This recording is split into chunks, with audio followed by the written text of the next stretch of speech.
तुम्हाला कधी असं जाणवलं का की सगळं योग्य चाललंय पण काहीतरी चुकतंय? मॅच होत नाहीये किंवा नेहमीच्या वातावरणाशी जुळत नाहीये असं? ही गोष्ट तशीच आहे.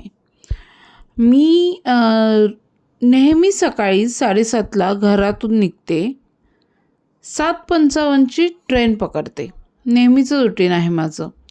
पण त्या दिवशी ती ट्रेन 8:05ला आली.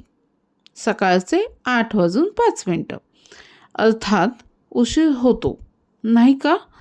पण मला जे जाणवलं ते अनाकलनीय होतं. कारण प्लॅटफॉर्मवर रश तर होती, पण कुणीही कंप्लेंट करत नव्हतं किंवा कुणीही वेळ पाहिली नाही.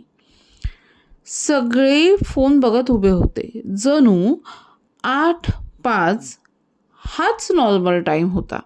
मी शेजारच्याला विचारलं, आज ट्रेन उशिरा आहेत का?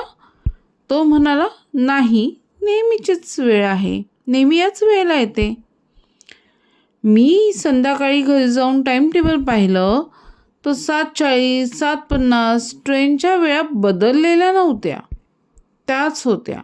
पण माझ्या आठवणीत काहीतरी मिस होत होतं. पुढचे 3 दिवस ट्रेन उशिरा आली आणि रोज सगळ्यांनी ती वेळ राईट होती असं म्हटलं. तेव्हा कळलं वेळ बदलत नव्हती. माझी आठवण जी होती वेळेसंबंधी ती बदलत होती. रुटीन आपल्याला सुरक्षित वाटतं, पण जेव्हा रुटीन आठवणी रीराईट करायला लागतं ना, तेव्हा प्रश्न उरत नाही की आपण वेडे आहोत की नाही. तेव्हा प्रश्न असा असतो की कोण योग्य आहे, आपण की बाकी सगळे?